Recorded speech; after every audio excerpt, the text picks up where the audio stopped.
Ladies and gentlemen, John Stuart Mill's On Liberty. Your motivation to watch these videos and learn what's inside this book is that you don't want to die before you find out or know what John Stuart Mill said in On Liberty. It's a very, very famous essay, but it does not have an exaggerated quality about it. It's not one of the greatest books of all time in philosophy or anything like that, for good reason, and you'll see that as we go through. It's got brilliant stuff, but you'll see the shortcomings. So we're going to start on Chapter 1, Introductory Chapter. Now, John Stuart Mill has been taken as a defender of capitalism and freedom, free economics, and so on. But he died as a socialist, and he was a utilitarianist. We'll see a bit of that. So here we are, Chapter 1. The subject of this essay is not the so-called liberty of the will, but civil or social liberty. In other words, this is not a metaphysical or romantic essay. This is about politics and ethics. So this essay is on, quote, the nature and the limits of the power which can be legitimately exercised by society over the individual. So he frames it in the first sentence here. The question of liberty is, what can society force the individual to do? That is the subject of liberty. Now, in the middle of the second paragraph, he asserts that in old times, when people said liberty, what they meant was protection against the tyranny of the political rulers. So liberty used to mean some minimal guarantees against violation by the state. Now it means the freedom to do as you please as long as you don't hurt anybody else. Quote, the rulers were conceived, except in some of the popular governments of Greece, as in a necessarily antagonistic position to the people whom they ruled. Now, here's an excellent summation of what government does. I think it can't be said much better than this. This is a good description of government. To prevent the weaker members of the community from being preyed upon by innumerable vultures, it was needful that there should be an animal of prey stronger than the rest, commissioned to keep them down. An animal of prey, so it's no better than any old thug, but we pay that thug to stop all the other thugs from doing what they're trying to do. But as the king of the vultures would be no less bent upon preying on the flock than any of the minor harpies, it was indispensable to be in a perpetual attitude of defense against his beak and claws. The aim, therefore, of patriots was to set limits to the power which their ruler should be suffered to exercise over the community, and this limitation is what they meant by liberty. Now, you probably recognize he's talking there about things like the Magna Carta, which simply said the king can't do this and this and this to us.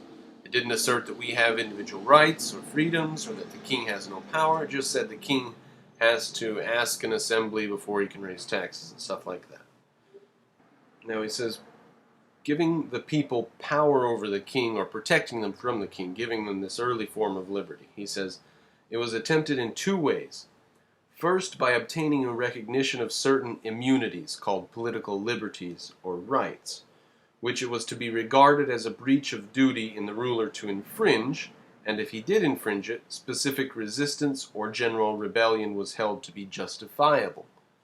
So it was basically, philosophically, intelligentsia got together and said, there are certain things that the king can't do, or we can rebel.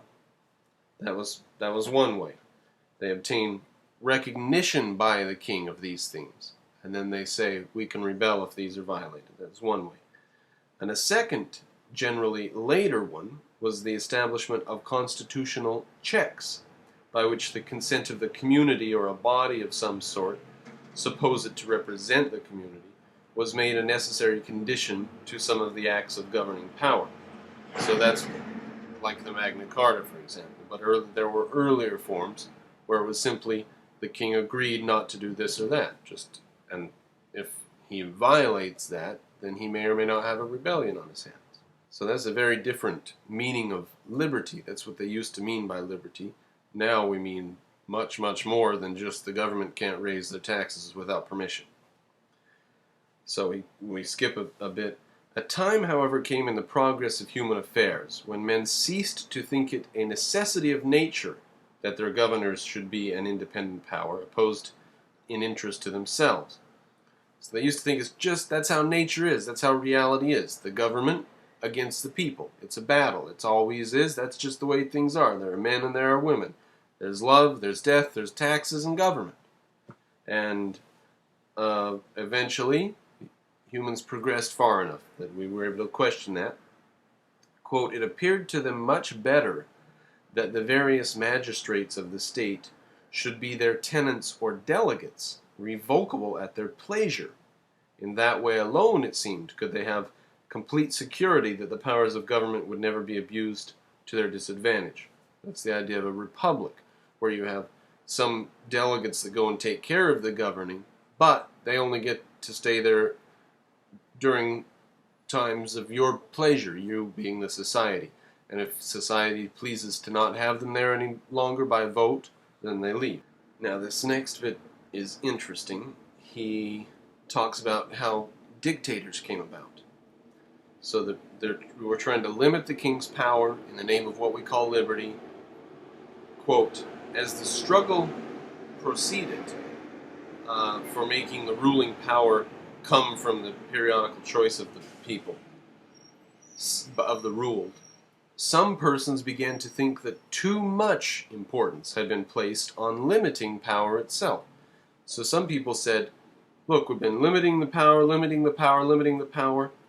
What we need, what was now wanted was, quote, that the rulers should be identified with the people, and that their interests will be the interests of the nation. So it used to be the king was against the interests of the nation.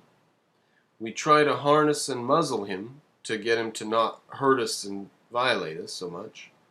And then when all these powers and limitations are in place, some people say, well, maybe we should have it with no limitations, but make sure the king wants what's best for the people, like the ancient Greek tyrants, right?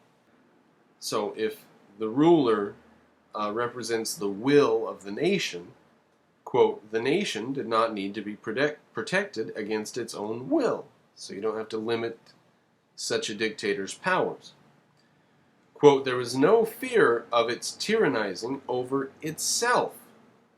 Their power was but the nation's own power concentrated. A dictator's power is the nation's power concentrated in a form convenient for exercise.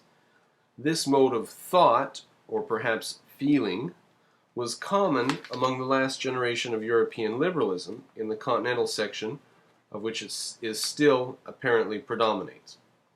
So he's making a reference to his own day and age there. So the love of dictators and people at the head of the state with massive amounts of power was becoming popular in the late 17 and early 1800s, and he saw that it was the thought of the time on the continent.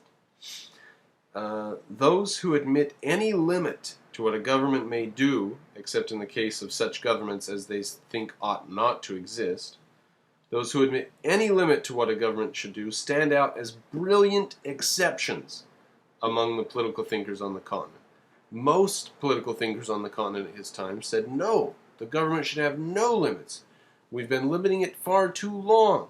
What we need to do is govern in the people's name, in their willpower, for the people, and do away with limitations. That was the 1800s and the late 1700s, the early 1800s in Europe. And we all know what happened to Europe in the late 1800s and the 1900s, don't we? Now we skip one big long paragraph and go into the middle of the next paragraph. Protection against the tyranny of the magistrate, therefore, is not enough. So we don't just need to protect our liberty from violation by the king. There needs to be protection also against the tyranny of the prevailing opinion and feeling. So society itself and its vagaries need to be protected against.